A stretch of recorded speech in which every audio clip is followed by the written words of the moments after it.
Hi, welcome to Ashtabula Hobby Talk. I'm your host, Rykus from Captain's Comics in Northeast Ohio. And my name is Nemo, president of Amigos Radio Club Ashtabula, and amateur radio enthusiast. And we're gonna jump into some discussion. ARRL Field Day was last week, but before we get into that, let's talk about the what just happened in the comic book world. Another tragic. I think at our very first episode, I was talking about Peter David, and he passed away. And before that, we lost George Pérez, and they both worked on Marvel and DC tie-ins. And now we lost Jim Shooter, who also worked on a Marvel and DC tie-in with Superman and Spider-Man. He also did a lot in comic books, and he was started his own company with Defiant, and before that, he started at a very young age of 14 into comic books. So he started writing comic books at 14. I mean, that's like the dream.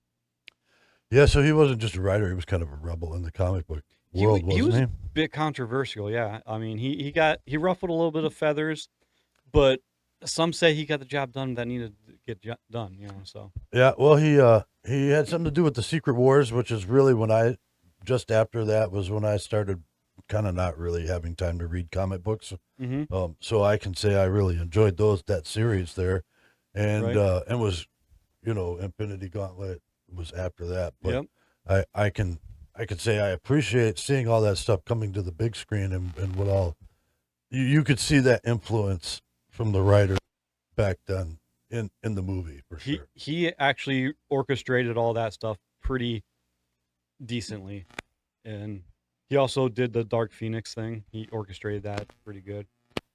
And on the other side of that too, he also did a whole bunch of stuff like he fought for writers and artists for hmm their IPs and making sure that they were getting fair pay and a bunch of other stuff. So It's he wasn't just on the creative side, he was on the administrative side too, fighting all absolutely, the way. and I respect that tremendously.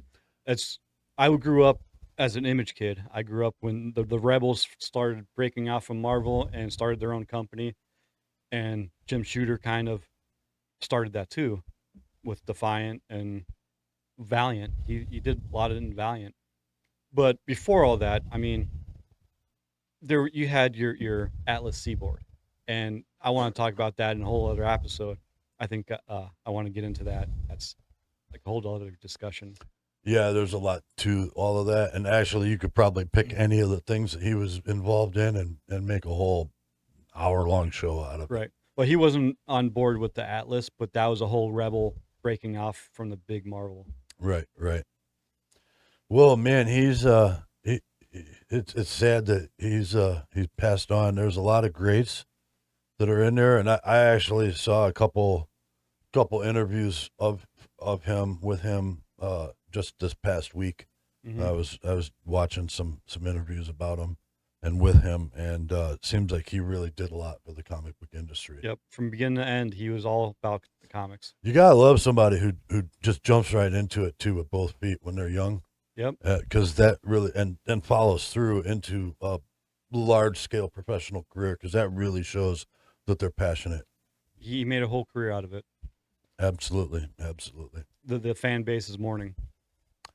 And condolences. I know they'll probably never see it, but to his family and all the people he's left behind.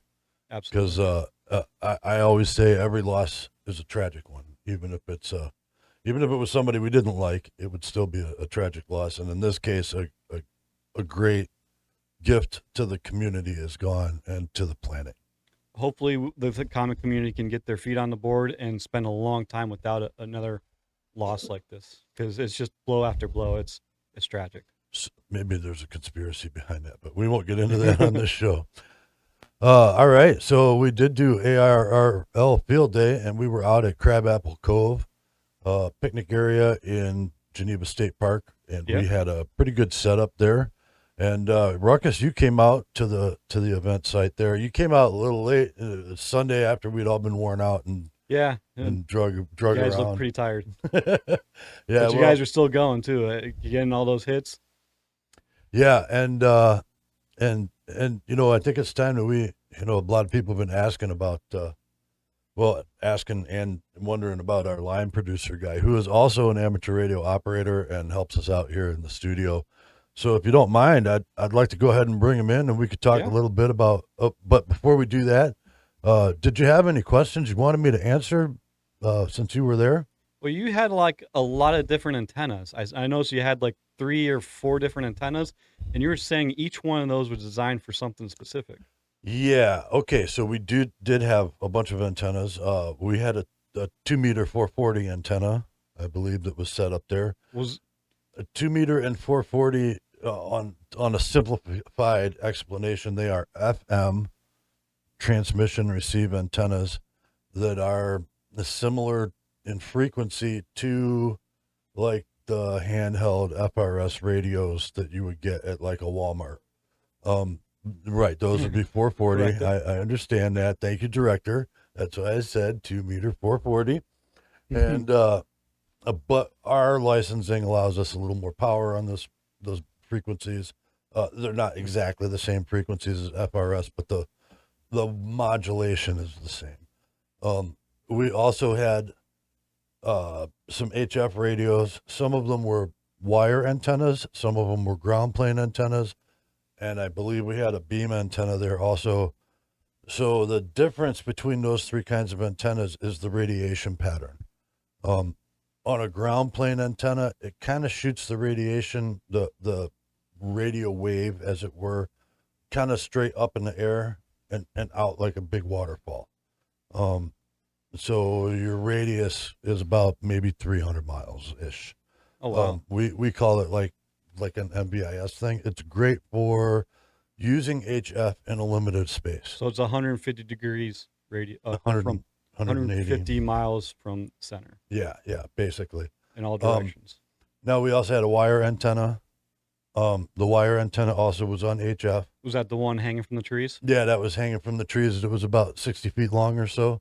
That antenna was multiple band antenna also, HF side, but its radiation pattern is like a horizontal, right? Did I say that right? Yeah, horizontal antenna pattern. So low angle radiation, which is great if you're going to skip, because the skip lets you, we rely on the atmosphere to some extent. I know we've touched on that before. So in HF, it skips off the atmosphere, bounces back down to the ground. If your radiation pattern, your angle of ascent is in the right angle, so you could actually change where you're hitting. So let's say you're in Ohio and you want to hit South America. So you would go north-south at a radiation angle of about 35, 40 foot maybe. But if you wanted to go Alaska, you might go northwest at a radiation angle of much higher. So it really depends on where you're trying to hit. There's a little more math to it, and science and guesswork. But Right. the other antenna that we had was a beam antenna, and that beam antenna focuses in a specific direction. It's sort of like a microphone, like you've got a cardioid mic, and then you've got like a shotgun mic, which specifically focuses in a direction for the pickup. Except, of course, it's different because it's the reverse, because you're transmitting instead of receiving. Do you have to physically turn that, or do You you have have to, yeah, you would have to physically turn it and point it in a direction, and then the people on the sides, I mean, if they're close enough, they can still hear you, because you're going to have some radiation bubble. But, say they're 25 miles away from you, and you're talking, and you point a beam at somebody who's 100 miles away, and they point a beam at you, you guys can pretty much talk kind of casually in private, because nobody else is really going to hear that. Okay. Necessarily. Unless they are on the path of that transmission. So that's what a beam antenna does. And it also amplifies the signal. So if you've got say you've got and I'm just throwing some rough numbers out there, so don't hurt me for not getting these numbers right. But say you've got a 25 watt radio and you put it on a beam, you're going to get like depending on the beam, let's just say you're going to get a 3 or 4 or 5 dB gain out of it. So that's going to basically increase your affected radiated power, so you'll go farther. So those are basically Okay. the antennas that we had out there.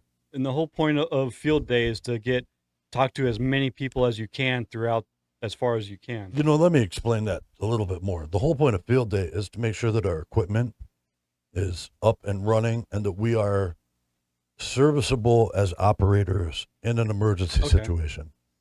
So like I had explained on when we were touching on it before in previous video, the getting as many contacts as you can in that time frame just shows that you're capable of handling traffic to some extent.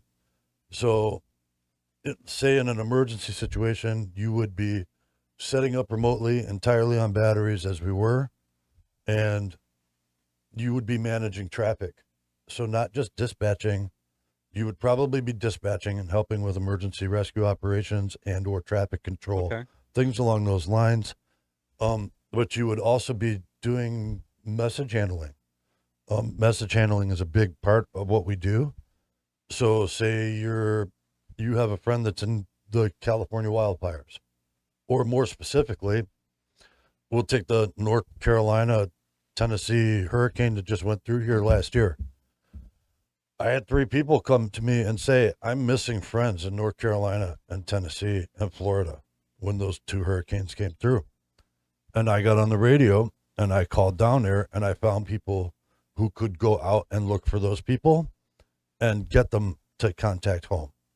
And all 3 of those were successful operations. That's amazing. So yeah.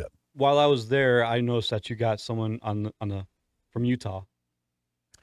Yeah. And you were talking to someone in Utah and a couple other places, but what was the farthest that you reached on field day? We had Australia, I think. Yeah. This past weekend. That's cool. Normally it's just kind of US, Canada, Mexico. Was it just one Australia? Did you get a couple of hits in Australia? No, I think we just did the one Australia. Okay. Yeah. I think that happened before I came there, and you guys were talking about that. Yeah, that was a big plus. And we were getting some people from overseas too, across the pond there. I think that, well, the one call sign was from Saskatchewan, so that's Canada. Yeah, I've seen you guys several Canadas when I was. Canada's also a big participant in the event. Mm-hmm. The main, because it's the ARRL, American Radio Relay Association, the people who are able to submit logs for the contesting part of it are from the North America, are from Canada and the United States. Okay. Everybody else who submits logs, I'm not even sure if they count, but the contacts count. Yeah, the contacts count for us. So. All right. So I think with the powers of voodoo magic, I'm gonna disappear, and Andrew's gonna come in my place. All right, we'll pause it out. We're good. So we swapped out our line producer for our line producer's XYL, who's also a line producer on another project that we won't get into right now, but that's okay. We got a lot of line producers coming in here. I guess we're going to have to sit some of them down next to us and get them in on the show. So we'll start with this one. Andrew, W8IJC. Hi, I'm Andrew, W8IJC, and I made fun of these guys a little bit for like, hey, you've never sat in front of a camera before. And, well, here I am sitting in front of a camera, and I feel a little awkward, but we're going to roll with it. All right. Yeah. So we're going to keep talking about field day here, and the both of us did field day together, along with the rest of the Amigos Radio Club team and a few people who came and visited us. And, hey, we did a good job. Everybody there, everybody showed up. Everybody kind of pulled their weight. Yeah, absolutely. Big shout out to our one member Drew, Alpha 8 Delta Lima. He was the monster on the radio. He was there. I went and took a 3-hour nap and woke up and he was still there. Yeah, he was really killing it. Absolutely, he loves it. He really does. I think he even went home and did some field day at home too. He might have. I know Joe K8 DNF. He did it too, and big plus to him for coming out and helping us with all the IT stuff, because he, even though a lot of us can do it, he really focuses on that, and that's his thing. He gets it done. He does. Yeah, absolutely. So, hey, one of my favorite things was just the teamwork that's in there. Oh yeah. That all of us can get together, slap all that equipment up. You know what was really nice What's that? was we're using a lot of the same radios. I mean, the 897 is a little bit off, but we're all using the FT FT 710. FT 710s, and they, because of that, you can sit down in front of any of the radios and use Yeah, them it's all the same. because it's all the same. It's just like little user preferences and whatnot. Everything else is completely the same. You know, the other thing too that I noticed is with the Yaesu 710s, Mhm. I have a 450 at home, Yeah. and that's what I use at home, and it's the same radio. Like I mean, aside from the waterfall All the screen, like the menu names and stuff, the Yeah, buttons, they all do the same thing. it's all It's the really same. nice. It's very nice Yeah. being able to do that. Absolutely. I'm happy with Yeah, that. and I have an 891 at home, and it's basically the same, except it's a smaller radio, so less buttons, more menus. But even the menu items are named the same. It's Well, the cool. 891s are what we started doing our field days with. Yep. You know what, 4 years Yeah, ago. everybody's got them. That was what we brought out because Yeah. they were small, I think compact, and we could do it. Between the club members, we probably have like 5 or 6. Yeah. But hey, now we're putting radios together that are dedicated. Yeah. So hey, what were your thoughts on field day? I know you didn't check into the Wednesday Night Joke Net to give your ARRL moment or your AAR moments. So so what were your favorite parts about it? Honestly, I just like the camaraderie because that is something that I feel like a lot of people. I don't want to say they like write it off, but I know a lot of lone hams, right? And they're just like, oh, clubs aren't for me. You know, I just haven't really wanted to get into that. Well, us being founding members of a radio club, that's kind of almost always been an aspect of the hobby for me. I think I was on my own as a ham for probably about 8 months. And I love the camaraderie. I love the joint problem solving. You don't know how many times I've been sitting there at my desk thinking to myself, if I had 2 or 3 more sets of eyes on a problem, it would be a lot easier to fix. And how many people did we have there at one point? Probably like 7 or 8 people. I think 12 or so members of the club showed up in total. Yeah. Of the 25 we have on paper or whatever. Yeah. So I think we had a good turnout overall, and Absolutely. we had like 8, I think, was our full timers. It was either 6 or 8. 6 or 8 Yeah. full timers that were there. That was people to rotate in and out on the radios for the full 24 hours. I was a full timer, sleeping in a hammock for probably about 6 hours. Those hammocks were comfortable. They Thank were. you, Thank you, Vito. Drew. Or was that Drew or was that That was Vito? Vito. He brought out those shoot, hammocks. That's right. That was Vito. And we got to sleep in the hammocks. And yes, there's a Oh, picture man. of you sleeping in the hammock. Oh, God. I snuck one. Am I going to have to edit that in? Yeah, and you're gonna post? have to make sure they put that in post. All right. I'll make sure you have it before you walk out the door here. Very good. Oh man, I can't say enough. So I did put a little reel together. Obviously, we're gonna put some of that over there. Yeah. We'll break for a minute or two here just to, I think, just to give you some. We'll give Wiggle it a room? minute or two wiggle room. Yeah. So that way people can see just some examples of. Mhm. Of a call. I made a couple quick videos, just a one-sided call, Mhm. and then set up the camera with where you could hear both. Right. So because the one-sided call, I had earphones and mic on. Yeah, with that the nice foot pedal. Hail headset from, Yeah. I believe that was Vito's. Yeah, that yeah, thing's nice. that thing works out really well. Yeah. Headsets are good, but not if you're trying to get examples. Right. So I did get a couple examples of just one-sided to make it clear, kind of what we were talking The about. exchange we were giving. Right, the exchange we were giving, and then a two-sided exchange. Okay. So just throw those in there when you get a chance. Yeah.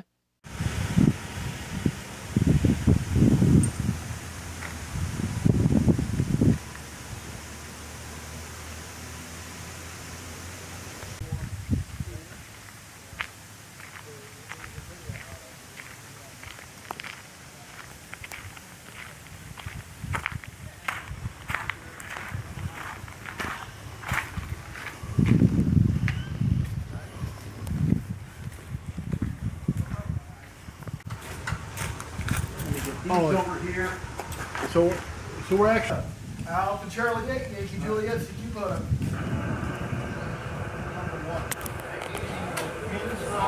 CQ Field A, CQ Field A. This is Kilo Charlie 8 Oscar Hotel. ACLH calling CQ Field A, CQ Field A. running power on SB8 as well, even when they don't need to, but it'll be something. Kilo Charlie 8 Oscar Hotel. Kilo Charlie 8 Oscar Hotel. I'm doing something. Good copy to Alpha Western Mike Alpha. Please copy to Alpha Oscar Hotel. Oscar Hotel to Alpha Oscar Hotel, Ohio.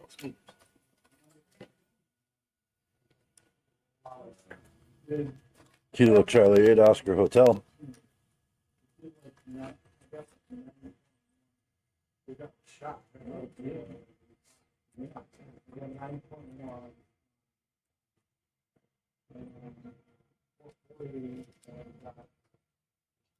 Good copy on the 3 Alpha Maryland DC. Thank you for the 5-9. You are 5-9 into northeastern Ohio, and we are 2 Alpha Oscar Hotel. 2 Alpha Oscar Hotel. Let me just confirm your call sign is Kilo 3 Charlie Uniform Juliet.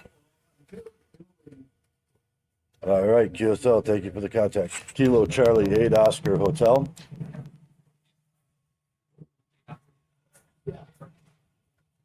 Kilo Charlie 8 Oscar Hotel. Kilo Charlie 8 Oscar Hotel. QSL.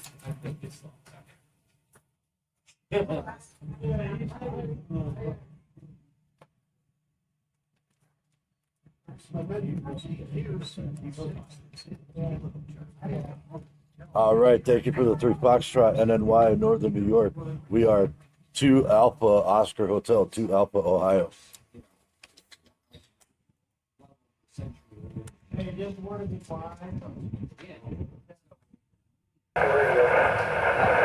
Kilo 5, Echo Charlie Tango calling.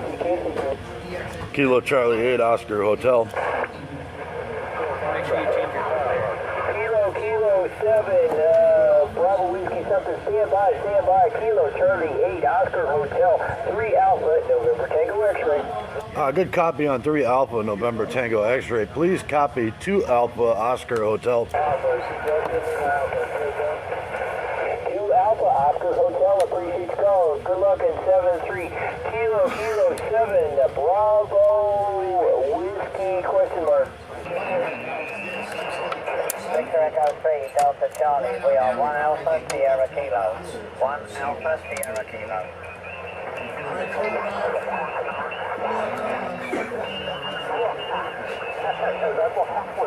Hotel 6 Alpha Golf Hotel. Hotel. 7-3, good luck. Victor Echo 5, TV, Tango Victor, QRZ. Kilo Charlie 8 Oscar Hotel. Charlie Oscar Hotel Station, was it? Kilo Charlie 8 Oscar Hotel. Kilo Charlie 8, Charlie Oscar Hotel. Negative. Kilo Charlie 8 Oscar Hotel.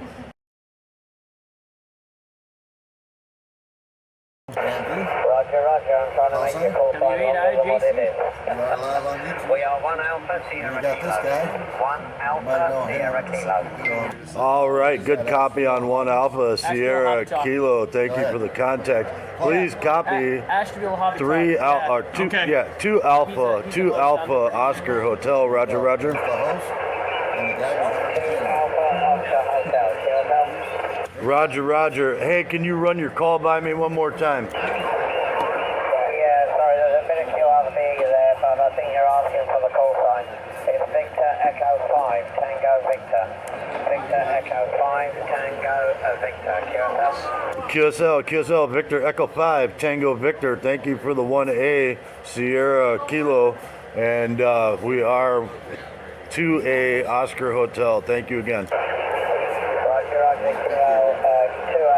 2 Alpha Oscar Hotel. You got Drew. Say hello to the live feed. Just check out Pioneer Picnic's Facebook page, and they have all the details there.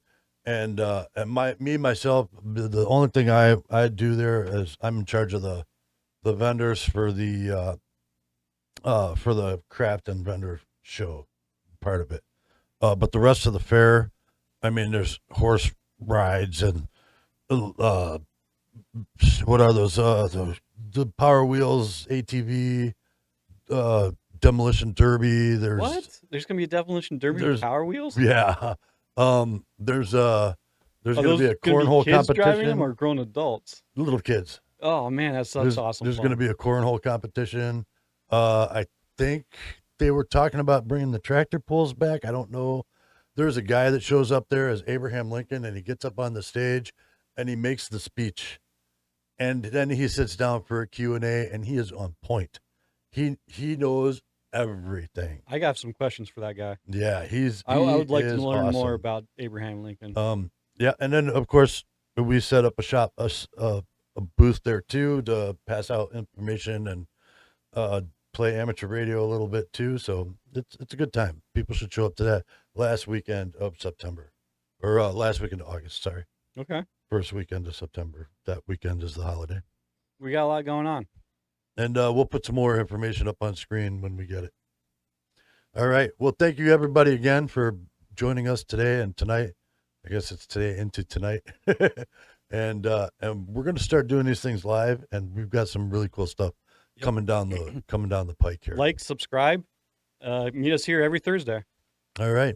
Good night. You can find me at Captain's Comics, North Kingsville, JokeNet. Yeah, actually, you can find me on my other YouTube channel, Wednesday Night JokeNet, which Yeah. I still have to upload the show from last night too. Oh, you had So, some difficulties. Man, I set it to upload. I went to sleep. I woke up. It was only 30% done. Okay, so And we then have another video in the works that's going to be posted. Be sure to check that out. That's going to be fun. Yeah. All right. Good. I think I'm good. All right. Well, good night, guys.